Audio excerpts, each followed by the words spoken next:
श्रीमान् वेङ्कटनाथार्यः कवितार्किककेसरी वेदान्ताचार्यवर्यो मे निधत्तां सदा अस्मद्गुरुपरम्परायै नमः। अनन्यादीनकल्याणम् अन्यमङ्गलकारणम् जगन्निदानं मद्वन्द्वं द्वन्द्वं वन्दामहे वयम्। कलये सततं करुणाजलधिं करुणाविषयं कमलाधिपतेः कलिवैरिशठारिवचोरसिकं कवितार्किककेसरिसूरिगुरुम्. இந்த நவராத்திரி மகோத்சவத்திலே ஸ்ரீ காஞ்சிபுரத்தில் தேவப்பெருமாளுடைய சந்நிதியில எழுந்தருளி இருக்கக்கூடிய பெருந்தேவி தாயாரை பற்றி அடியனுக்கு தெரிஞ்ச விஷயங்களை யதாவது விஞ்ஞாபித்துக் கொள்கிறேன். இந்த தாயாருக்கு பெருந்தேவி தாயார் அப்படின்னு திருநாமம். பொதுவாக ஸ்ரீரங்கநாச்சியார், பத்மாவதி தாயார், இத மாதிரிதான் ஒவ்வொரு ஊர்லயும் திருநாமம் இருக்கு தாயாருக்கு. ஆனால் காஞ்சிபுரத்துல மாத்திரமே பெருந்தேவி தாயார் அப்படின்னுட்டு தாயாருக்கு நாமா. இது ஸ்ருதி சித்தமானது. பொதுவாக ஒவ்வொரு கோயில்ல இருக்கக்கூடிய தாயார்களை வேதம் சொல்லாது. வேதம் ஏன்னா அந்தந்த தேவதைகள் ரிஷிகள் அவள்லாம் பிரார்த்திச்சு எழுந்துள்ளிருக்கா இல்லையா, அதனால இதெல்லாம் இந்த திருநாமங்களை வேதம் அவ்வளவு சொல்லாது. ஆனால் நம் காஞ்சிபுரத்தில் இருக்கக்கூடிய பெருந்தேவி தாயாரை மட்டும் மகாதேவியை வித்மஹே விஷ்ணு பத்னியை தீமஹி அப்படின்னு சொல்றது. மகாதேவி, பெருந்தேவி. நம்மாங்கள்ல பத்திரிகைகள்ல போடும் பொழுது கூட ஸ்ரீமதே மகாதேவி நாயகா சமேத தேவாதிராஜ பிரமணே நமஹா அப்படின்னு போடுறோம். இதுதான் கிரமம். மகாதேவின்றது வேத சித்தமான திருநாமம். அதையே பெருந்தேவி அப்படின்னுட்டு அழகிய தமிழ்ல நாம சொல்றோம், விவகரிக்கிறோம். அதனால பெருந்தேவின்றது இவளுக்கு மொத்தம் யோகரூடமா அமைஞ்சு போயிடுச்சு. யோகரூடம் எல்லாரும் பெரிய பிராட்டியார் தான், எல்லாரையுமே பெரிய பிராட்டியார் தான் நாம விவகரிக்கிறோம். ஆனால் இந்த தாயாருக்கு மாத்திரம் அந்த பெருந்தேவி அதுதான் பெரிய பிராட்டியார் அப்படின்றது அமைஞ்சிடுச்சு. அதுலயும் சுவாரஸ்யம் ஒண்ணு இருக்கு. பொதுவாக ஒவ்வொரு ஊர்லயும் ஒவ்வொரு உற்சவம் உண்டு.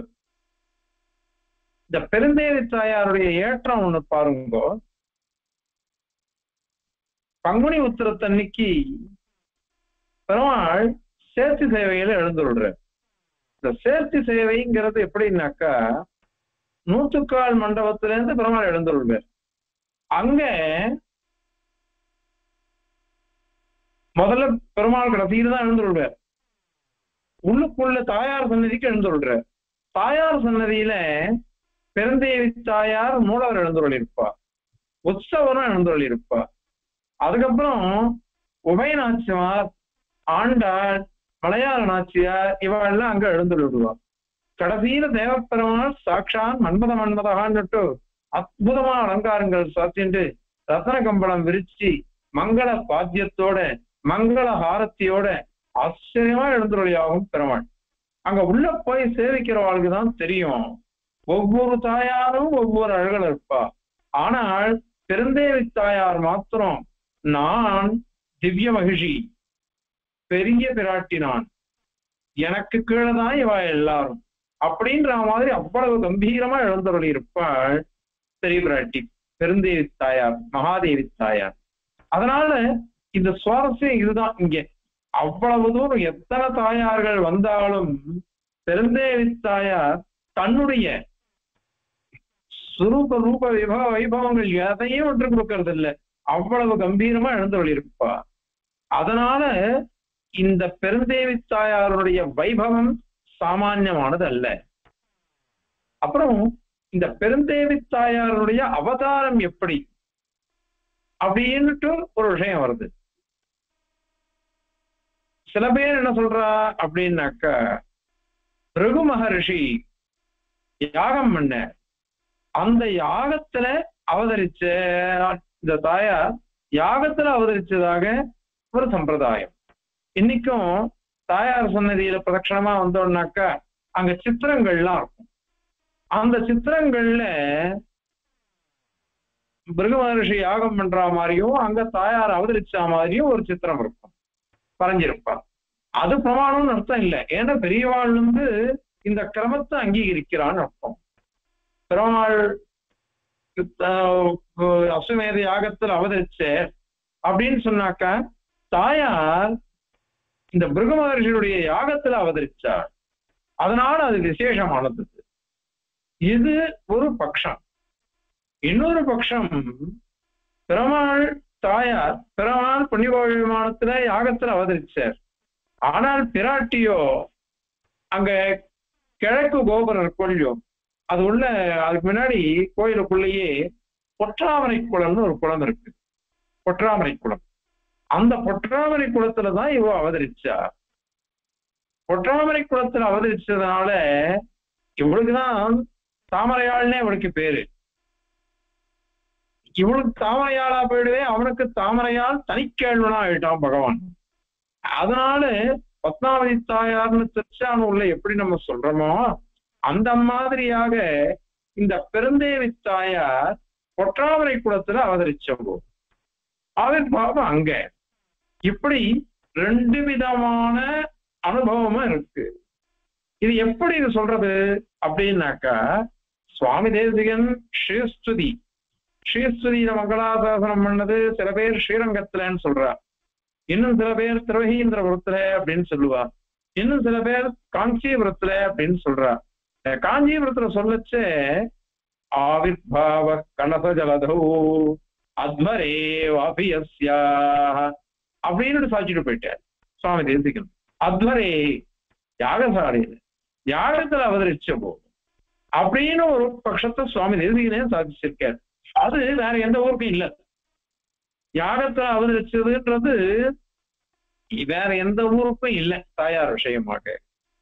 ஆக யாகத்துல அவதரிக்கிறதுன்றது தேவப்பெருமாள் சன்னதியில் இருக்கக்கூடிய பெருந்தேவி தாயாருக்கே அது ரொம்ப வசந்ததாக சொல்லப்படுகிறது. கலச ஜலதவு அப்படின்றதுனால சமுத்திரத்துல க்ஷீரசாகரத்துல அதுல அவதரிச்சதாகவும் ஒரு சம்பிரதாயம் அதுவும் உண்டு. அது இதுவே அமரகோஷம் எல்லாம் சொல்லச்ச க்ஷீரோத தனையாரமா அப்படின்லாம் சொல்றோம். அதனால சமுத்திரத்துல அவதரிச்சார். அத மாதிரி பொற்றாமரை குளத்துல அவதரிச்சவள், அதே மாதிரி யாகத்திலையும் அவதரிச்சவள். இப்படி சொல்றதுனால இந்த இடத்துல தேவப்பெருமாள் சன்னதியில மாத்திரம் பொற்றாமரை குளத்துல அவதரிச்சதாக ஒரு பட்சம், அதே மாதிரியாக பிருகு மகர்ஷியுடைய யாகத்துல அவதரிச்சதாக இன்னொரு பட்சம். எப்படி ரெண்டு விதமான பட்சமும் இங்க இருக்கு. ஆக பிராட்டியினுடைய அவதாரம் அது யாகசாலையில. ஏன் அப்படின்னாக்கா பெருமாளும் யாகசாலையிலே யாகத்திலிருந்துதான் ஆவிர்பவிச்சார். இங்கேயும் தாயாரும் அந்த மாதிரி அவதரிச்சிருக்கா. ஏன்னா துல்லியசீல வயோவிருத்தாள் ரெண்டு பேருமே, பெருமாளும் சரி தாயாரும் சரி துல்லியசீல வயோவிருத்தாள். என்ன ஒழுக்கமா ஒரே மாதிரி இருக்கும், வயசா ஒரே மாதிரி இருக்கும், சின்னவோ பெரியவெல்லாம் கிடையாது. அதே மாதிரியாக விருத்தம் வியாபாரங்கள் செயல்கள் எல்லாம் இவ ரெண்டு பேருக்கும் ஒரே மாதிரி இருக்கும். இன்னொன்னு பெருமாள் பேரருளாளன் அப்படின்னு சொன்னா இவோ பேரருளாளி, அற்புதமான காருண்யத்தை உடையவள். அவனுக்காவது தண்டதரத்தம் உண்டு, அது கூட இவளுக்கு கிடையாது. அப்படிப்பட்ட வசந்த கருணை உடையவள் இவள். அது மகாதேவி. ஆக பெருமாளும் யாகசாலையில் அவதரிச்ச, இவளும் யாகத்துல அவதரிச்சா. அதனால ரெண்டு பேருக்கும் ஒன்னா ஆயிடுச்சு. அதனால இந்த ரெண்டு பட்சமுமே இந்த சம்பிரதாயத்துல அங்கீகரிக்கிறார். இதுலயும் சுவாரஸ்யம், பிருகு மகரிஷி அவர்கிட்ட இருந்து இவ அவதரிச்சதுனாலதான் இவளுக்கு பார்கவி அப்படின்னு ஒரு திருநாமம். பார்கவின்னு ஒரு திருநாமம் பிராட்டிக்கு. காரணம் பிருகு மகர்ஷியுடைய பொண்ணா போயிட்டா. பெருமாளே என்ன பண்ணிட்டாருன்னா மாமனார் ஒன்றியோ ரொம்ப சந்தோஷமா சொல்லிக்கிறார். மகர்ஷீனாம் பிருகுரகம் அப்படின்னு சாதிச்சுட்டு போயிட்டார் கீதையில. மகர்ஷிகளுக்குள்ளே நான் பிருகு மகர்ஷியாக இருக்கிறேன் அப்படிங்கிறார். ஏன்னா தனக்கு அற்புதமான இவளை கொடுத்துட்டாளே, அவர் தானே கொடுத்த, அவர் கணக்காத யாகசாலையில இவளை ஆவிர்வவிக்க வைக்கலைன்னாக்கா நமக்கு கடைப்பாடாகும். அது இவ்வளவு இருக்கிறதுனாலதான் இந்த லோக சம்ரக்ஷணமே இருக்கு. சகதர்மச்சரியும் சௌரிய சம்பந்தித ஜெகத்திதாம் அனுகிரகமையும் நித்தியம் அஜ்ஞாத நிக்கிரகம் எழுந்துள்ளிருக்கா. அதனால இது ஒரு சுவாரஸ்யம். ஆகவே பிருகு மகர்ஷிய கொண்டாடுற பெருமாள்னாக்கா தனக்கு சகதர்மச்சரியான பிராட்டியை சமர்ப்பிச்சவர்கள் அவர், அதனாலேயும் ஏற்றம். ஆக அப்படிப்பட்ட தாயாருடைய அவதாரமானது கொற்றாவரை குளத்திலேயோ அல்லது யாகசாலையிலேயோ ஆட்சியது. அதனால இந்த அவதாரங்கிறது ரொம்ப அழகான நிலைகள். இன்னொரு விஷயம், காஞ்சிபுரத்தை சேவிச்சவளுக்கு தெரியும், தேவப்பெருமாள் மேற்கு பார்த்து எழுந்துள்ளிருக்கார். ஏன் அப்படின்னாக்கா சதுர்முக பிரம்மா யாகம் பண்ண, அவரை கிழக்க பார்த்து தானே யாகம் பண்ணுவார். கிழக்க பார்த்து யாகம் பண்ணவே பெருமாள் மேற்க பார்த்து ஆவிர்வவிச்சுட்டார். மேற்க பார்த்து அவதரிச்சு இவரை அனுகிரகிக்கிறார். அதனால பெருமாள் மேற்க பார்த்து எழுந்துள்ளிருக்கார். ஆனால் தாயார் கிழக்க பார்த்து எழுந்துள்ளிருக்கார். காரணம், எல்லா கோயில்லையும் பொதுவாக கிழக்க பார்த்து தான் எழுந்துள்ளிருப்பார். அதே சில கோயில்கள்ல மாத்திரம் ரங்கநாதனும் தெற்க பார்த்து எழுந்துள்ளிருக்கார். ஏன் தெற்க பார்த்து எழுந்துள்ளிருக்கணும் அப்படின்னு சொன்னாக்க விபீஷணாழ்வான அனுகிரகிக்கணும். விபீஷணாழ்வான அனுகிரகிக்கணும்ன்ற ஒரே காரணத்தினால தெற்க பார்த்து எழுந்துள்ளிருக்கார். ஆனால் ஸ்ரீரங்கநாச்சியாரோ கிழக்க பார்த்து தான் எழுந்துள்ளிருக்கார். அதனால ஒவ்வொருத்தரும் ஒவ்வொரு உத்தேசத்தினால எழுந்துள்ளிருக்கா. இங்க பெருந்தேவி தாயாரும் தேவப்பெருமாளும் ரெண்டு பேரும், ஒருத்தர் மேற்க பார்த்து எழுந்துள்ளிருக்கா, இன்னொருத்தர் கிழக்க பார்த்து எழுந்துள்ளிருக்கா. தேவப்பெருமாள் மேற்க பார்த்து, காரணம் யாகசாலையில அவதரிச்ச இவ யாக பண்ணது கிழக்க பார்த்து யாகம் பண்ணார். கிழக்க பார்த்து யாகம் பண்ணினதுனால மேற்க பார்த்து பெருமாள் அவதரிச்சுட்டார். சரி, தாயாரையும் கிழக்க பார்த்து எழுந்துள்ள இருக்கணும். அப்போ பிருகு மகர்ஷியும் கிழக்க பார்த்து தானே யாகம் பண்ணிருப்பார். அதனால தாயாரும் மேற்க பார்த்து எழுந்துள்ள இருக்கலாமே அப்படின்னா அது இல்லை. ஏன் அப்படின்னா இங்க இவளுக்கு பெரிய காரியம் இருக்கு. இப்போ ஒரு மாதம் முன்னாடி தாயார் சேவைக்கு போயிருந்தேன்.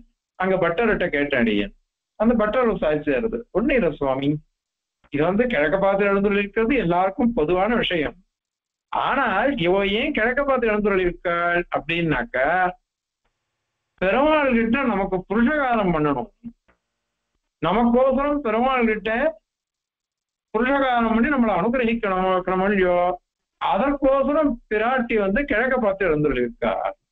இன்னொன்னு, ஸ்ரீரங்கத்துல ரங்கநாதன உற்சவரை சேவிக்கிறவர்களுக்கு தெரிஞ்சிருக்கும்.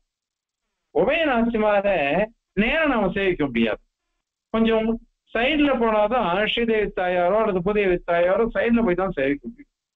ஏன் அப்படி அப்படின்னாக்கா இந்த உபயநாச்சிமார்களும் அவன் அழகிய மணவாளன் ஒழியோ, பெரிய பெருமாள் அழகிய மணவாளன், கண்ணழகன், குழலழகர், வாயழகர், எல்லாம் அழகு அவனுக்கு. அப்படிப்பட்ட அழக அனுபவிக்கிறதுல அந்த ஸ்ரீதேவி தாயாருக்கும் பூதேவி தாயாருக்கும் அவ்வளவு ஆசையாம், அவ்வளவு ஆசை. அதனால அவ பெருமாள் அப்படி அனுபவிக்கிறாளாம் ரெண்டு பேரும், ஸ்ரீ ரங்கநாதன். அத மாதிரியாக இங்கேயும் நம் பெருந்தேவி தாயாரும் இங்க கீழே இருந்துட்டு மலையில இருக்கக்கூடிய பேரருளாள பெருமாள ஆனந்தமா அனுபவிக்கிறாது. யாதன்வானா தருணதுரசி தாமபி சுவாமபிக்யாம் மாதங்காத்ரோ மரகதரஜிம் புட்டதி மானசீனஹா போகீஸ்வர்ய பிரிய சகச்சரைஹி காபி லக்ஷ்மீ கடாட்சைஹி பூயஷ்யாமா புவனஜனனி தேவதா சன்னிதத்தாம் அப்படின்னு சுவாமி வரராஜ சாதிக்கிறார். காபி லக்ஷ்மீ கடாட்சைஹி, பிராட்டி பெருமாளை செவிச்சுட்டே இருக்காளாம், அனுபவிச்சுட்டே இருக்காளாம். அவ திருக்கண்கள் அழகிய கருகிய திருக்கண்கள், கருமையான விழி, அந்த கருமையான விழியிலிருந்து அப்படியே கதிர்கள் போயிட்டே இருக்கு. ஏன்னா பெருமாளை சேவிக்கிறவாளுக்கு எப்படி இருக்கும் அப்படின்னாக்கா, எல்லாருமே யார் சேவிக்கிறா? பெருமாளை சேவிக்கிறவா அத்தனை பேர் தேவதைகள் தான். ஏன்னா அவன் இமையோர் தலைவன். இமையோர்கள் கண்ணை அசைக்கவே மாட்டாளாம், கண்ணை அசைக்க மூடவே மாட்டார். பார்த்துட்டே இருந்தா அந்த ஒரு க்ஷணம் கண்ணை மூடிட்டா கூட பெருமாளுடைய அனுபவம் போயிடுமேட்டு இவர்களாம் கஷ்டம். அதனால இவன் என்ன பண்றான்னாக்கா பெருமாள் அப்படி அனுபவிச்சு அனுபவிச்சு சேவிச்சுட்டு இருக்கா. தேவதைகள்லாம் பக்தியினால சேவிக்கிறா. இவருக்காலே மகாதேவி தாயார் 2 விதமா சேவிக்கிறா. பிரேமை பிரேமை அப்படி ஒரு ஆனந்தமான அனுராகம், காதல், அவ்வளவு ஆசை. என்ன திருமகளார் தனிக்கேள்வனா போயிட்டான், தாமரையால் தனிக்கேள்வனா இருக்கான் அவன். அதனால எப்படியாவது அவனை சேவிச்சுட்டே இருக்கணும்னு ஒரு ஆசை அவளுக்கு. அதனால ஒண்ணு சேவிக்கிறா. இன்னொன்னு இவோ எவ்வளவுக்கு அவ்வளவு பெருமாளை சேவிக்கிறாளோ அவ்வளவுக்கு அவ்வளவு பெருமாள் என்ன பண்றது தெரியுமோ இல்லையோ, பரம கிருபையோட எல்லாரையும் அனுகிரகிச்சிடுவார். ஏன் அப்படின்னாக்கா தன்னை எப்பொழுதும் இவ அனுபவிச்சுட்டு இருக்கா.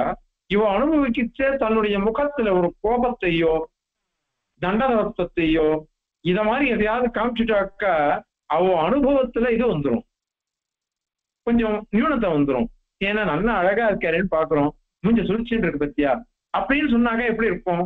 அதனால பெருமாள் என்ன பண்றாருனாக்கா மந்தஸ்மிதமாக பிரசன்ன திருமுகத்தோட ஆனந்தமா எல்லாரையும் அனுகிரகிக்கிற. அப்படி அனுகிரகிக்கிறதுனால யாருக்குமே கஷ்டம் வராது. இதை நாங்க சொல்லல, சுவாமி தேசிகன் பாதுகாப்பு சாய்க்கிறார். பாசையோ சரசிஜா வசுந்தரே பாதையோ மணி பாதுகே யுவா சன்னிகர்ஷதன சேன்மதுத்விஷः கிம் கரிஷ்யதி கிருதாகசாங்கணः. அதாவது பெருமாள் என்ன பண்றாருனாக்கா தண்டதரத்வம். அவர் எப்படிப்பட்டவர்? பல விதரண தக்ஷர், பக்ஷபாத அனபிஜ்ஞர். பக்ஷபாதமே தெரியாது. யார் என்ன தப்பு பண்ணாலும் அதுக்கு பலன் கொடுத்துடணும், யார் என்ன நல்லது பண்ணாலும் அதுக்கு பலன் கொடுத்துடணும். அந்த மாதிரி அவர் பக்ஷபாதம் இல்லாம பண்ணக்கூடியவர். அது மட்டும் இல்லாம பல விதரண தக்ஷர், பணத்தை கொடுக்கறதுல மககட்டிக்காரர் அவர். ஆனால் அப்படிப்பட்ட பகவான் நம்ம ஸ்ரீவிஷ்ணுவெல்லாம் பக்தர்கள்லாம் சேவிச்சோம்னாக்க பெருமாள் கோவப்பட்டு நம்ம தண்டனை கொடுத்துட்டு நமக்கு சிக்ஷை பண்ணிவிட்டாக்கா நாம கஷ்டப்படுவோமே. அது பிராட்டிக்கு பிடிக்காதான். ஏன்னா எல்லாரையும் அனுகிரகிக்கணும். அதுக்கோசரம் தான் சுவாமி அழகா உருவகப்படுத்துற. பாசையோ சரசிஜா வசுந்தரே. வலது பக்கத்துல இவோ சரசிஜா ஸ்ரீதேவி பிராட்டி, இடது பக்கத்துல பூதேவி பிராட்டி. இவன் 2 பேரும் உட்கார்ந்துட்டு இருக்கா. பாதையோச்சமணி பாதுகே யுவான். திருவடி வாரத்துல பாதுகைகள் 2 பேர் எழுந்துள்ள இருக்கா. இப்ப 4 தேவிகள் ஆயிடுச்சு. சரி, அதுதான் போட்டோம்னாக்கா லயஸ்தானன் பேரு. திருமார்பு, திருமார்பு வக்ஷஸ்தலத்துல எழுந்துள்ள இருக்கக்கூடிய பெரிய பிராட்டியார். அப்படி 5 பேர் ஆயிடுச்சு. இப்போ தலைக்கு மேல மகாவராக அவதாரத்துல ஸ்வேதவராகம் அனாயாசமாக அற்புதமா தன்னுடைய கொம்பு, வெள்ளை கொம்பு, அந்த கொம்புனால அழகா பூமி பிராட்டியார அழகா தூக்கி விட்டார். அவர் தூக்கி என்ன பண்ணாரு தெரியுமா, தலைமையில வச்சு விட்டார். சுவாமி தேசிகன் அதையும் அற்புதமா அனுபவிக்கிறார். சேஷாத்மனாத்து பவதீம் சிரசா ததாதி அப்படின்ட்டு எல்லாம் தலைக்கு மேல கொண்டாருன்னா என்ன அர்த்தம்? நான் உனக்கு சேஷமா இருக்கேன் அப்படின்னு தானே அர்த்தம். பெருமாள் பூதேவி பிராட்டிக்கு நான் சேஷமா இருக்கேன் அப்படின்ற மாதிரி தள்ள தூக்கி வச்சுன்னு கொண்டாடுறேன். அதனால இது 6வது பிராட்டியா எடுத்து மனசுக்குள்ள ஹிருதயத்துக்குள்ள தயாதேவி எழுந்தருள் இருக்கா. இந்த தயாதேவி எழுந்தருள் இருக்கவே அவளை மீறி யாராலையா ஏதாவது பண்ண முடியுமா? 7வது பிராட்டியா ஆயிடுறா. இத்தனை பிராட்டிகள் மதம் பிடிச்ச யானையை அடக்குவதற்கு வேடுவர்கள்லாம் என்ன பண்ணுவான்னாக்கா சுத்தூர பெண் யானைகளை நிக்க வச்சுடுவா. அந்த பெண் யானைகள் ஆட ஆட மதம் பிடிச்ச யானை தானா மதத்தை விட்டுட்டு இறங்கி வந்து அதுவும் குழைய ஆரம்பிச்சுடுமா. இது மதம் பிடிச்ச யானைதான் இந்த பெருமாள், மதம் பிடிச்ச யானைதான். இந்த மதம் பிடிச்ச யானையை அடக்குவதற்கு இத்தனை தேவிமார்கள் தேவை. தேவிமாராவார் திருமகள் பூமி ஏவமற்றவர் ஆட்சிவார் அப்படிங்கிறார் நம்மாழ்வார். இவாள்லாம் தேவிமார்கள். இந்த தேவிமார்களுக்கு பெருமாள் அடங்கி ஒடுங்கி அவ என்ன சொல்றாளோ அதெல்லாம் பண்ணிட்டு இருக்கிறான். அதனால பெருமாள் கிழக்க பார்த்து எழுந்துள்ள இருக்கார். அதனாலதான் இவர் யாகம் பண்ண கிழக்க பார்த்து யாகம் பண்ணா கூட மேற்கு பார்த்து எழுந்துள்ள இருக்கலாம் தாயார். ஆனால் பிராட்டி பெருமாளுடைய அழகை அப்படி அனுபவிக்கணும்னு ஆசைப்பட்டா, அதே மாதிரி நம்மள மாதிரி இருக்கக்கூடிய ஜீவன்கள் ஜீவராசிகள் எல்லாரும் உஜ்ஜீவிக்க வைக்கணும். அதுக்கோசரம் பிராட்டி என்ன பண்றாருன்னா பெருமாளுடைய திருக்கண்களையே பார்த்துட்டு இருக்கா. அவனுக்கு பேர் என்ன தெரியுமா? இங்கிதஜ்ஞன் அப்படின்னு பேர். இங்கிதஜ்ஞன்னாக்கா அவ மனசுல என்ன ஓடுறதுன்னு தெரிஞ்சுட்டு வருவான். தெரிஞ்சுட்டு அதுக்கு ஏத்த மாதிரியே அவன் பிரவர்த்திப்பான். அப்படி பிரவர்த்திக்கிறதுனால அவனுடைய வைபவம் இருக்கு பாருங்க. பிராட்டி சொல்றதையே கேட்பான். அவ என்ன சொல்றாளோ அதுதான் கேட்பான். அந்த மாதிரி அவன் எழுந்தருளி இருக்கான். அப்படி எழுந்தருளி இருக்கிறதுனால பிராட்டி கிழக்க பார்த்தும் மேற்க பார்த்து தேவ பெருமானும் எழுந்தருளி நம்ம அத்தனை பேரையும் அனுகிரகிக்கிறார். இப்படி பிராட்டியினுடைய அவதாரம் ஆவிர்பாவம் அப்படிங்கிறது ஆச்சரியகரமான விஷயமா இருக்கும். இது ஒண்ணு கூட அவளுக்கு சுவார்த்தமே கிடையாது. இவ அத்தனை பேர் இப்படி இறங்கி வர்றது எதுக்கு அப்படின்னா நமக்கோசனம் தானே, நமக்கோசனம் தான். ஆனால் உடையான் என்று அகதே கொண்டு முகந்து வந்து தானே இன்னருள் செய்து என்னை முற்றவும் தானானான். மீனாய் அமையுமாய் நரசிங்கமுமாய் குரலாய் காணார் எனமுமாய் கற்கியாம் இன்னம் கார்வண்ணனே. அவன் அவதரிக்க சொல்ல இப்படி அவதரிக்கிறான். எத்தனை அவதாரங்கள்! தானே இன்னருள் செய்து, அவனே இன்னருள், இனிமையான அருள். அருள் ரெண்டு விதமா இருக்கும். ஒண்ணு சிக்ஷிச்சு அருள்றது, இன்னொன்னு அனுகிரகிச்ச அருள்றது, நிகிரகம் பண்ணி அருள்றது. சிசுபாலன், கிரண்யகசிபு, கிரண்யாக்ஷன், கம்சன் இவாளுக்கெல்லாம் சிக்ஷ பண்ணி அருள் பண்ணார் பெருமாள்.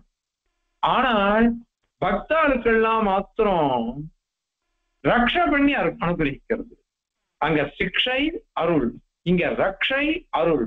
அதனால் ரொம்ப விசேஷமானது. அதனால இவ அவதாரம் எல்லாமே நம்மளை அனுகிரகிக்கணும்ன்ற ஒரே ஒரு உத்தேசத்தினால்தான். ஆகினால இப்படிப்பட்ட அவதாரம், இது அத்தனையும் நம்மளை அனுகிரகிக்கிறதுக்கோசரம் வந்த அவதாரம். எப்படி எப்படிலாம் பெருமாள் அவதரிக்கிறாரோ அப்படி அப்படிலாம் பிராட்டியை அவதரிச்சுடுறார். காரணம் என்ன அப்படின்னாக்க எல்லா இடத்திலையும் தன்னுடைய சாகாயம் இல்லாம எதுவும் நடக்கக்கூடாது. இன்னொன்னு தனக்கு தெரியாம எதுவும் நடக்கக்கூடாது. பெருமாள் எப்பப்ப அவதாரம் எடுத்தாரோ எல்லா இடத்துலையும் பிராட்டி வந்துட்டா. வாமன அவதாரம் பிரம்மச்சாரி, பிரம்மச்சாரி அவதாரமா வந்தாக்கா அது உபேந்திரர் தான் அவருக்கு பேரு. உபேந்திரர் தான் அவதாரம்.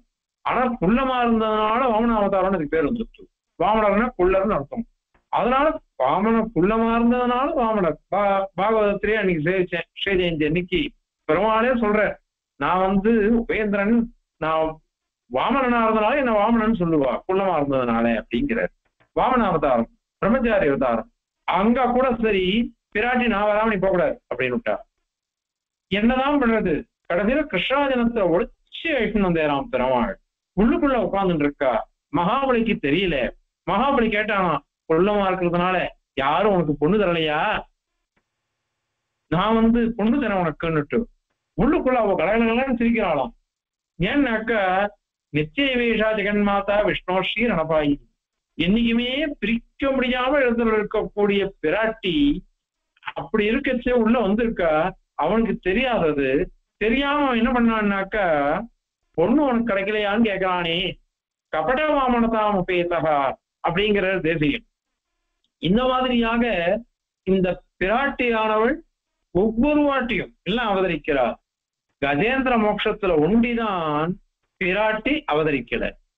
ஆனால் பட்டர் சொன்னார், தஸ்யை துவராயை நமஹா அப்படின்ட்டு போயிட்டார். துவரா வேகம். அப்ப பக்த ரட்சணத்துல உனக்கு ஒரு வேகம் வருதே, துறை வருதே, அந்த துறைக்கு பிரணாமங்கள்.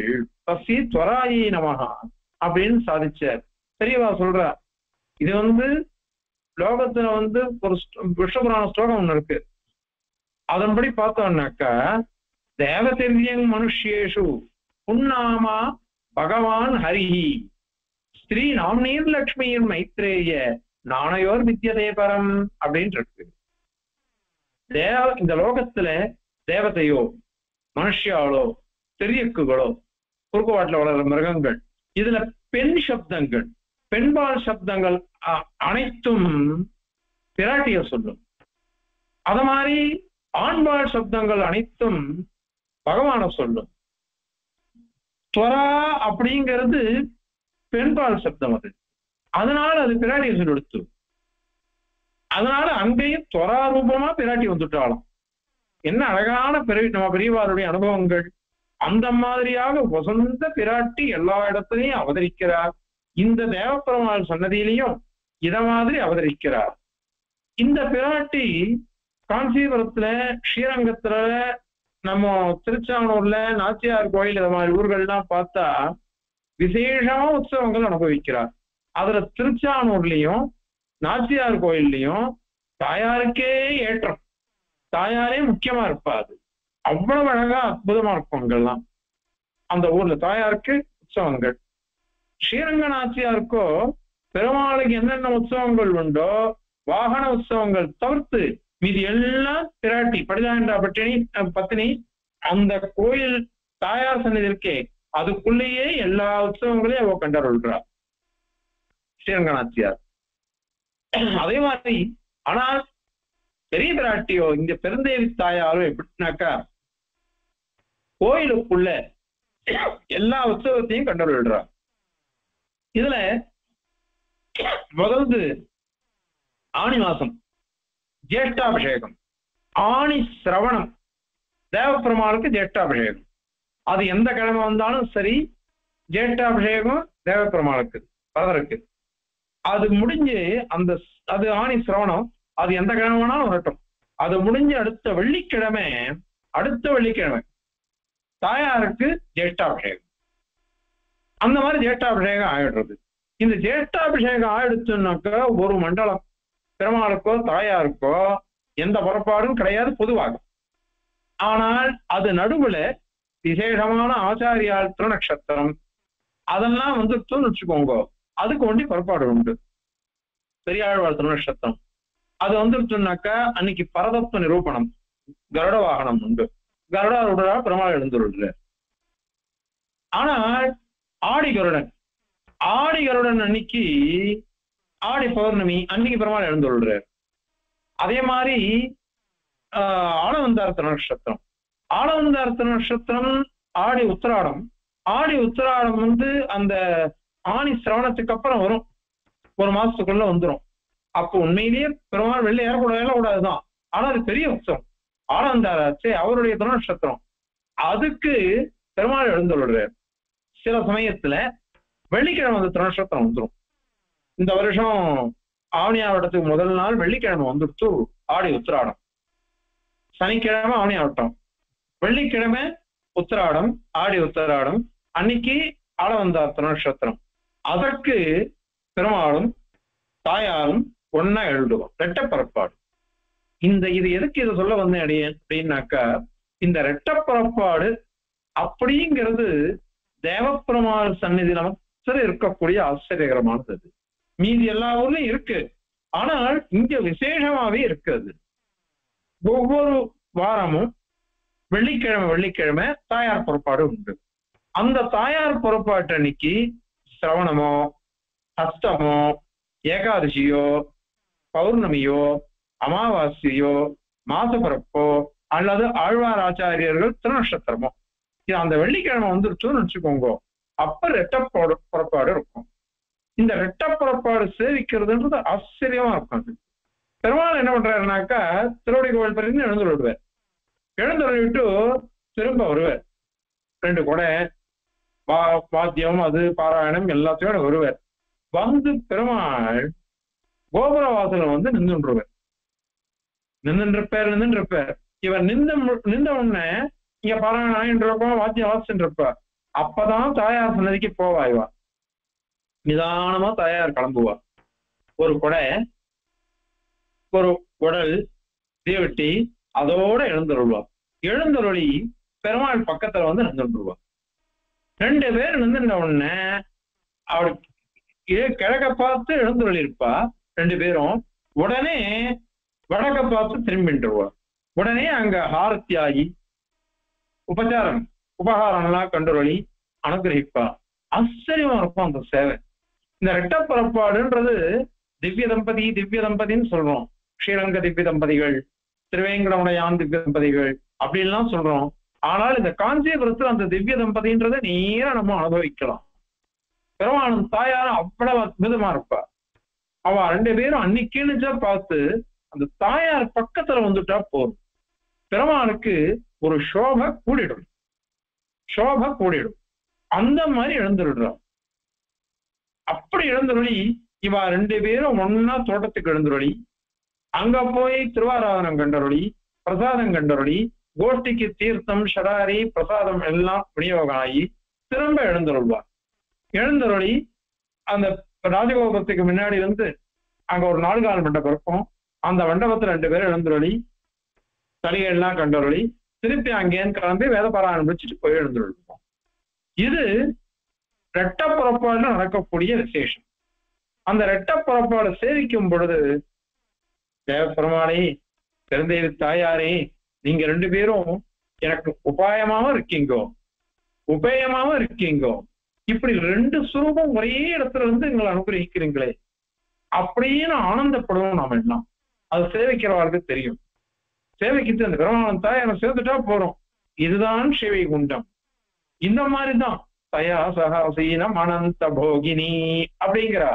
தயா சகாசீனம் அனந்த போகினி 2 பேரும் அவளோட சேர்ந்து வளர்ந்து இருக்கிறதுனாலதான் அவனுக்கு ஏற்றமே.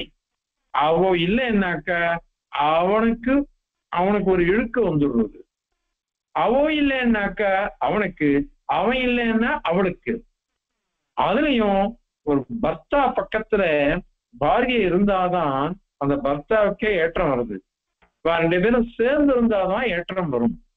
இங்கேயும் அத மாதிரிதான் இவா 2 பேரும் ஒன்னா இருந்தாதான் அழகு அழகு அழகு, அனுகிரகம் அனுகிரகம் அனுகிரகம், கருணை கருணை கருணை, நிகிரகன்றதே வராது. அந்த க்ஷணத்துக்கு தானே நம்ம எல்லாம் காத்துட்டு இருக்கோம். அவள் 2 பேரையும் ஒன்னா சேர்ந்து சேவிக்கணும். சேவிச்சு நம்முடைய பரத்தெல்லாம் காத்தருடைய வாரத்துல சமர்ப்பிச்சிடணும். திரும்பி எல்லாம் நமக்கு பலதசைதான்.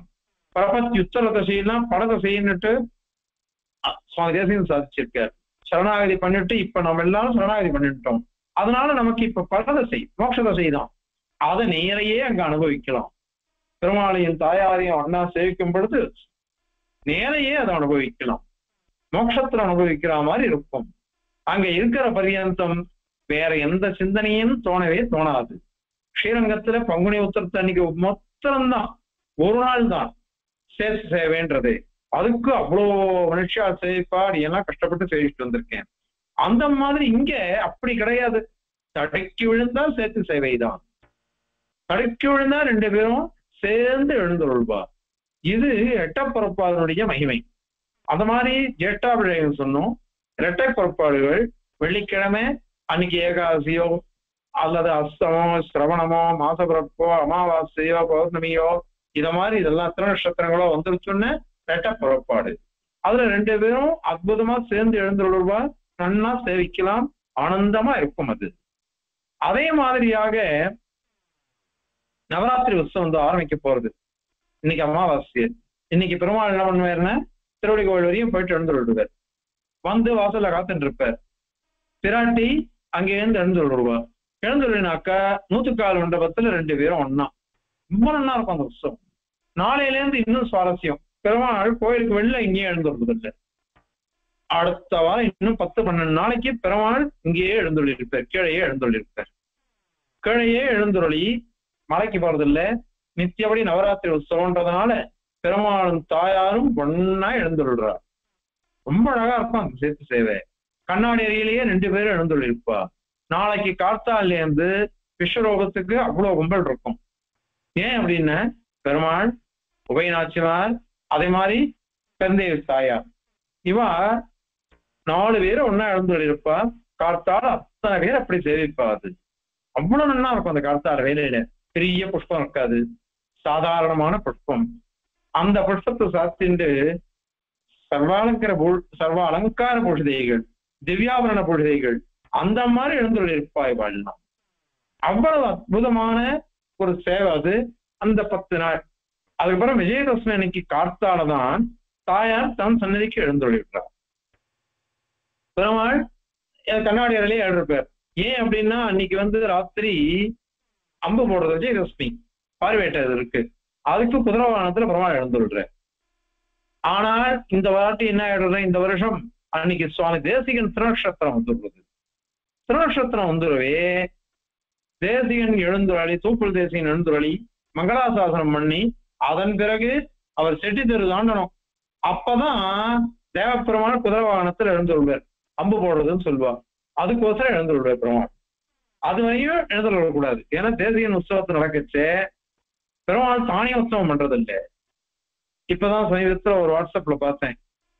தேவப்பெருமாளுக்கோசரம் தேசிகன், தேசிகனுக்கோசரம் தேவப்பெருமாள், அந்த மாதிரி 2 பேரும் பிறப்பித்தார்.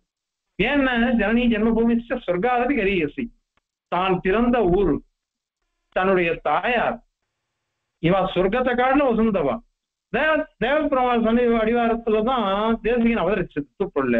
அதனால அந்த தேவப்பெருமாளை பிடிக்காம இருக்குமா? அதனாலதான் தேவப்பெருமாளை பத்தி அப்படி எழுதியிருக்கார் சுவாமி தேசிகன். ஒரு பக்கம் திருவேகேந்திரபுரம், இன்னொரு பக்கம் ரங்கநாதன், இன்னொரு பக்கம் திருவேங்கடமுடையான். ஆனால் தேவப்பெருமாள்கிட்ட எல்லாத்தையும் சமர்ப்பிச்சுட்டார். அந்த மாதிரி சுவாமி தேசிகனுடைய வைபவம் பெரிய பேரலாளர் பெருமாள்கிட்ட இருக்கு, பிராட்டியிட்டே இருக்கு. இப்படி உற்சவங்கள், தவட உற்சவம், அதுலயும் பெருமாளும் தாயாரும் 2 பேரும் ஒன்னா சேர்ந்து கண்டருள்றார். பங்குனி உத்திர உற்சவம், கல்யாண உற்சவம்ன்றது தாயாரோட கிடையாது. ஆடி திருவாடி பூரத்தன்னைக்கு ஆண்டாளோட கல்யாண உற்சவம், அது மாதிரி போகி அன்னைக்கு ஆண்டாளோட கல்யாண உற்சவம். இந்த 2த்துல ஆண்டாள் மாத்திரம் தான் உபயநரசிம்மர் இருப்பா. ஆனால் பங்குனி உத்திரத்தன்னைக்கு மலையாள நாச்சியாரோட கல்யாண உற்சவம் நடக்கும். மலையாள நாச்சியாரோட கல்யாண உற்சவம் நடந்ததுன்னாக்கா அந்த உற்சவம் கல்யாணம் ஆயிடும். அங்க இருக்கிறது உபயநாச்சியார், மலையாள நாச்சியார், இவாதான். இவா முடிஞ்ச உடனே கல்யாணம் எல்லாம் ஆகி எல்லாருக்கும் அத்திரப்பா கொடுத்து அக்ஷர ஆசீர்வாதம்லாம் ஆகி விநியோகம்லாம் ஆன உடனே அதுக்கப்புறம் தான் சொன்னோம் பாருங்க, தாயார் சன்னதிக்கு முதல்ல ஆண்டாள் எழுந்து விடுவா, அப்புறம் மலையாள நாச்சியார், அதுக்கப்புறம் உபய நாச்சியார், அதுக்கப்புறம் பெருமாள் எழுந்து விடுவார். அந்த சேவை 2 விதமானது. ஒண்ணு, அங்க உள்ளுக்குள்ள இருக்கக்கூடிய அத்தனை ஸ்திரீகள் தாயார்கள் அவ்வளவு அழகா இருப்பா. அன்னைக்கு கல்யாணம் ஆனா எந்த பொண்ணுதான் நல்லா இருக்க மாட்டா, அவ்வளவு அற்புதமா இருப்பாளே. இவாள்லாம் அப்ராகிருதமான விவாகம். இது பிராகிருதம் இல்லை, நம்மள மாதிரி அல்ப விஷயத்துக்கு கல்யாணம் இல்லை, அது அப்ராகிருதமான விவாகம்.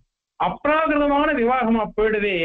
அங்க எல்லாரும் அப்படி ஜொலிப்பா, அப்படி ஜொலிப்பா. அது அப்படி ஜொலிச்சுட்டோ அதன் பிறகு அவ அத்தனை பேர் அங்க இருக்குச்சே, இந்த பெருமாள் தான் மட்டும் நிதானமா மங்கள வாத்தியத்தோட ரத்தன கம்பளம் விரிச்சு அவ்வளவு அழகா எழுந்து விடுவார் பெருமாள். அதுக்கப்புறம் உள்ள எழுந்து விடுவார்.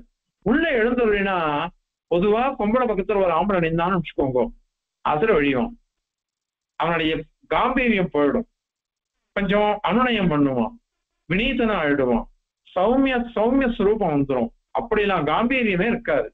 ஆனால் அது ரங்கநாதன் ஆகட்டும், தேவப்பெருமாள் ஆகட்டும், பிராட்டி பக்கத்துல எந்த தாயார் பக்கத்துல இருந்தாலும் சரி, அந்த பரத்துவமும் காம்பீரியமும் சௌலபியமும் எதுவுமே குறையாது.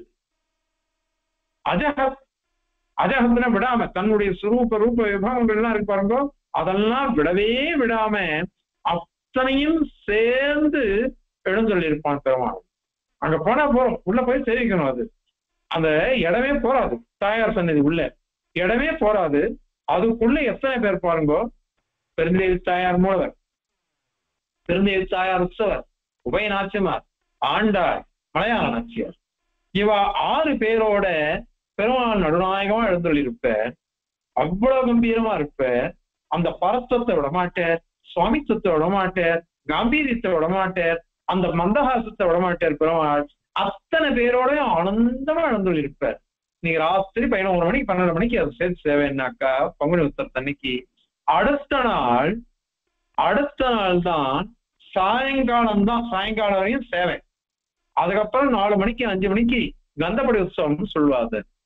அப்ப பெருமாள் என்ன பண்ணாக்கா, உபயநாச்சிமார் பெருமாள் பக்கத்துல பெருந்தேவி தாயார், அவ பக்கத்துல மலையாள நாச்சியார், ஆண்டாள் வரிசையா அத்தனை பேரும் ஒன்னா எழுந்துருவா. 100 மண்டபத்துக்கு முன்னாடி அழகான பச்சை விழாத்தல், அதுலயும் பெருந்தேவி தாயார் முன்னாடி வந்து நோக்குவா. அவ்வளவு அழகா இருக்கும். அந்த இது ஹாரத்தி பண்ணுவா ஒவ்வொரு பெருமாளுக்கும் தாயார்களுக்கும், அவ்வளவு அழகா இருக்கும். அது எல்லாம் முடிஞ்சிட்டு கிளம்பி போயிடுவா. பெருந்தேவி தாயார் அவ சன்னதிக்கு போயிடுவா, ஆண்டாள் தன் சன்னதிக்கு போயிடுவா. அதுக்கப்புறம் உபயநாச்சிமாரும் மலையாள நாச்சியாரும் இவாளோட சேர்ந்த பெருமாள் கல்யாண ஊர்வலம் மானவேதி பிரதட்சணம் உண்டு. இந்த மாதிரி இழந்து விடுறா. அதனால பெருந்தேவி தாயார் ஒவ்வொரு உற்சவத்தையும் அனுபவிக்கிறதுங்கிறது ஆச்சரியமா இருக்கும். ஒவ்வொரு உற்சவம் அதுலதான் தேசிகன் அம்சதேவசர் அனுபவிக்கிறார். கவன உற்சவம் அந்த உற்சவம் நடக்கச்சே அம்சத்துக்கிட்ட சொல்ற, ராஜஹம்சத்திட்ட அங்க போ, தேவ பெருமாள் அழகா உற்சவம் கண்டுள்ளார். பெருமாள் என்ன பண்றேன்னா பிராட்டியோட பத்தி உலகத்துல கண்டல்விடுறார். கண்டல்விடுற சமயத்துல பெருமாளுக்கு ஆசை பிராட்டியினுடைய திருக்கரத்தை பிடிச்சுண்டு வரணும், கையை பிடிச்சுண்டு அழகா பத்தி உலகத்துல பண்ணணும்னு ஆசையம். ஆனால் அவ்வளோ ஸ்ரீதேவி தாயார் இடது கையில தாமர புஷ்பத்தை வச்சுருப்பா, பூதேவி தாயார் வலது கையில தாமர புஷ்பத்தை வச்சுருப்பா. 2 பேரும் பெருமாளுடைய திருமுகத்துக்கு நேர தாமர புஷ்பத்தை காமிச்சுட்டு இருப்பா. தாமர புஷ்பத்தை இப்படி காமிச்சுட்டு இருப்பா. பெருமாளுக்கோ கையை பிடிச்சு போடணும்னு ஆசை. ஆனா இவ 2 பேருமே இப்படி நீட்டின்னு இருக்கா புஷ்பத்தை. உடனே பெருமாள் என்ன பண்ணாராம் தெரியுமா, அந்த பிராட்டி பெரிய பிராட்டி ஸ்ரீதேவி தாயார் கிட்ட இருந்த தாமர புஷ்பத்தை வலது கையில இருந்து எடுத்து இடது கையில வச்சுட்டேன். இடது கையில வச்சுட்டு கையை பிடிச்சு நாத்தி ஆக்ஷன் பாரு. இன்னைக்கும் தேவபெருமாள் சன்னதியில போனாக்கா ஸ்ரீதேவி தாயாருடைய தாமர புஷ்பன்றது வலது கையில தான் இருக்கும், பூதேவி தாயாருக்கும் வலது கையில தான் இருக்கும். மீதி எல்லா ஊர்லயும் பாருங்க ஸ்ரீதேவி தாயாருக்கு இடது கையில இருக்கும், பூதேவி தாயாருக்கு வலது கையில இருக்கும். ஆனால் காஞ்சிபுரத்துல மாத்திரம் உபயநாச்சிமார்களுக்கு 2 பேருக்குமே வலது கையில தான் தாமர புஷ்பம். ஏன்னா தேசியனுடைய அனுபவம் இப்படி ஒரு மங்களாசாசனம்.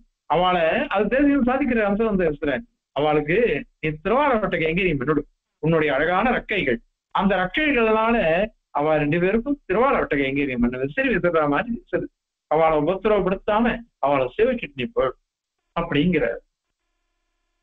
இது எப்பேற்பட்ட அனுபவம் இது. அவ 2 பேரும் ஒன்னா சேர்ந்துட்டான்னாக்கா அதுதானே நமக்கு தேவை. அதனால அந்த மாதிரியான ஒரு அனுபவம். இப்படிப்பட்ட தாயாருக்கு இத மாதிரி உற்சவங்கள் சித்திரை மாசம் கடவெள்ளி உற்சவம்னு ஒண்ணு பேரு. கடவெள்ளி உற்சவத்துல அது இதுல மங்களகிரியில எழுந்துருவா தாயார். அதுல வெண்பட்டு சாத்திண்டு வீராசனம் மாதிரி போட்டுண்டு அற்புதமா எழுந்துள்ளி வசந்த மண்டபத்துக்கு எழுந்துருவா. வசந்த மண்டபத்துக்கு எழுந்துள்ளி அங்க மீதி நாள்லாம் தோட்டத்துக்கு எழுந்துடுறா. இங்க கடவெள்ளிக்கு மாத்திரம் வசந்த மண்டபத்துக்கு எழுந்துடுறா. அது கடவெள்ளி என்ன அப்படின்னாக்கா பிரம்மோத்சவம் ஆகிறதுக்கு 1 வாரம் 2 வாரம் முன்னாடி வெள்ளிக்கிழமை. அதுக்கப்புறம் பிரம்மோத்சவம் முடிஞ்ச உடனேதான் வைகாசி மாதம், அதுக்கப்புறம் தான் இந்த தாயாருக்கு இதுன்றது உற்சவமே புறப்பாடு. பிரம்மோத்சவம் ஆயிடுச்சுன்னா பெருமாளை கொண்டுதான் வேற யாருக்குமே கிடையாது. அதனால இந்த கடவெள்ளி உற்சவம் ரொம்ப அழகா இருக்கும். அவ்வளவு அற்புதமா இருந்துள்ளுவா தாயார். அந்த அலங்காரங்கள் சாத்துப்படிகள்லாம் ஒவ்வொரு ஊர்லயும் ஒவ்வொரு விசேஷம். இந்த ஊர்ல அப்படிப்பட்ட ஒரு விசேஷம். இன்னொரு விஷயம், அங்க கோடிகன்னிகாதானம் தாத்தாச்சாரியர் தான் ராஜகுருவா இருந்தவர், கோயில்ல இதுவா இருக்கிறவா. அவருடைய சன்னதி தேசிய சன்னதியிலேயே இருக்கு. அந்த தாதரேசிய திருநட்சத்திரம் நடக்கும் கார்த்திகை அனுஷம் அன்னைக்கு. என்ன கிழமையா இருந்தாலும் சரி பெருமாள் தாயார் 2 பேரும் ஒன்னா சேர்ந்து எழுந்துள்ளார். சன்னதி பெருமாள் தாயார் 2 பேரும் ஒன்னா சேர்ந்து எழுந்துருளி அப்படி அனுகிரகிக்கிறார். திருமஞ்சனம் ஆராதனங்கள் எல்லாம் கண்டுள்ளி ராத்திரி எல்லாம் முடியும், பிரம்மாண்டமா நடக்கும் அந்த உற்சவம். அது மாதிரி உண்டு. அது மாதிரி சுவாமி தேசிகன் திருநக்ஷத்திரம் வரப்போகுது. புரட்டாசி சிரவணம். தூக்குள் தேசிகன் எழுந்துள்ளார். தூக்குள் தேசிகன் எழுந்துள்ளதுனால எந்த சன்னதியும் தேசிகனுக்கு மரியாதை தீர்த்தம் ஆகாம யாருக்கும் தீர்த்தம் தர மாட்டாங்க. முதல்ல ஒவ்வொரு சன்னதியா பார்த்துன்னு வந்து தாயார் சன்னதிக்கு எழுந்துள்ளார். தாயார் சன்னதிக்கு எழுந்துள்ளாக்கா அங்க எதிர ஒரு மண்டபம் இருக்கும். தாயார் சன்னதியில மண்டபம் இருக்கும். அந்த மண்டபத்துல மகாநவமி முதல் நாள் வர வாரம் வரப்போறது புதன்கிழமை மகாநவமி அன்னைக்கு ராத்திரி பெருமாளும் தாயாரும் பெருந்தேவி தாயாரும் 2 பேரும் எழுந்துருளி திருமஞ்சனம்லாம் கண்டருள்றோம். அடுத்த நாள் தேசிகன் மங்களாசாசனம். தேசிகன் தாயார் மங்களாசாசனம் பண்ணிட்டு அந்த மண்டபத்தில் எழுந்துள்ள விடுவார். முதல் நாள் பெருமாளும் தாயாரும் ஏகாசனத்துல. அடுத்த நாள் தேசிகன் அந்த மண்டபத்தில் எழுந்துள்ள விடுவார். பரம கிருபையோட அனுகிரகிப்பா தாயார். அவ்வளவு அழகா இருக்கும் அந்த உற்சவம். இத மாதிரி பல உற்சவங்கள், தாயாருக்கே உரிய உற்சவங்கள், ஒவ்வொன்றத்தையும் சேவிக்க சேவிக்க திகட்டாத உற்சவங்கள், பரம காருண்யத்தை அனுகிரகத்தை அருளக்கூடிய உற்சவங்கள். இந்த உற்சவங்கள் எல்லாம் சேவிக்கிறதெல்லாம் நமக்கு பாக்கியமா இருக்கும். இந்த தாயார மங்களாசாசனம் பண்ணினவாள்லாம் எத்தனையோ வேதமே மகாதேவியை வித்மகேன்னு சொல்லிட்டு போயிடுச்சு. அது மங்களாசாசனம் பண்ணிட்டு அந்த மாதிரி எம்பெருமானார் அவர் மங்களாசாசனம் பண்ணிருக்க, திருக்கச்சின்னம்பிகள் மங்களாசாசனம் பண்ணிருக்க, ஆளவந்தார் மங்களாசாசனம் பண்ணிருக்க, நம்மாழ்வார் இந்த ஊரை பத்தி பன்னெண்டாகத்தான் ஓடும் புள்ளேரி சூடும் தந்தூடாய் நீடு நின்றவை ஆடும் அம்மானே அப்படின்னுட்டு பண்ற. இந்த தேவப்பெருமாள் தான் பண்ணினதாக சம்பிரதாயம். அன்னங்கராச்சார் சுவாமி எல்லாமே எங்க தேவப்பெருமாளை தான் சாதிப்பார். அது மாதிரி முக்கூர் ரிஷிங்கர்லாம் அவ்வளவு ஆனந்தமா அனுபவிப்பார். இப்படி ஆழ்வார்கள் ஆச்சாரியர்கள் சுவாமி தேசிகனை பத்தி கேட்கவே வேண்டாம். சுதப்பிரகாசிகாச்சாரியர் பரதம் விரதாத்ரீஷம் ஸ்ரீநிதிம் கருணாநிதிம் அப்படின்னுட்டு சாதிக்கிறார்.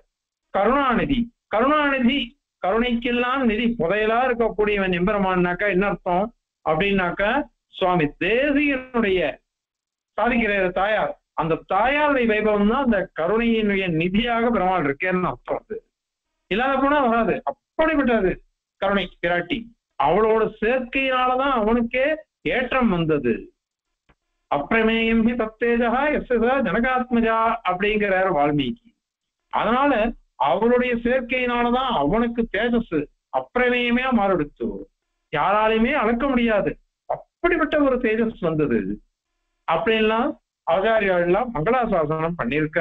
இப்படிப்பட்ட மங்களாசாசனம் பண்ணப்பட்ட தாயார் பெருந்தேவி தாயார், மகாதேவி தாயார் பெருமாளோட பேரலாள பெருமாளோட இன்றைக்கும் பிரியாமல் எப்பொழுதும் நமக்கு அனுகிரகம் பண்ணணும் அப்படின்ற ஒரே காரணத்தினால அங்க எழுந்தல் இருக்கக்கூடிய தாயார். அவளை செவிக்கணும், அவளோட சேர்ந்து பெருமாளை செவிக்கணும். இவா 2 பேரையுமே உபாயமா பட்டுண்டு இவா 2 பேரையுமே உபாயமாக நாம அனுபவிக்கணும். இன்னும் சொல்லிண்டே போகலாம், நிறைய விஷயங்கள் இருக்கு. ஆனால் அடியனுடைய மந்தமதி எவ்வளவு முடியுமோ அவ்வளவுதான் விஞ்ஞாபிக்க முடியும். அவகாசம் இருந்து போறதுனால அடியனுக்கு என்ன தெரியுமோ அதை விஞ்ஞாபிச்சிருந்தேன். இதுல குற்றம் குறைகள் இருந்தால் மகான்களான ஸ்ரோதாக்கள் க்ஷமிச்சு அனுகிரகிக்க வேணுமாய் பிரார்த்திச்சுட்டு முடிச்சுக்கிட்டேன். அஸ்மத் குரு பரம்பராயே நமஹ. கவிதார்க்கிக சிம்ஹாய கல்யாண குணசாலினே ஸ்ரீமதே வெங்கடேஷாய வேதாந்த குரவே நமஹ.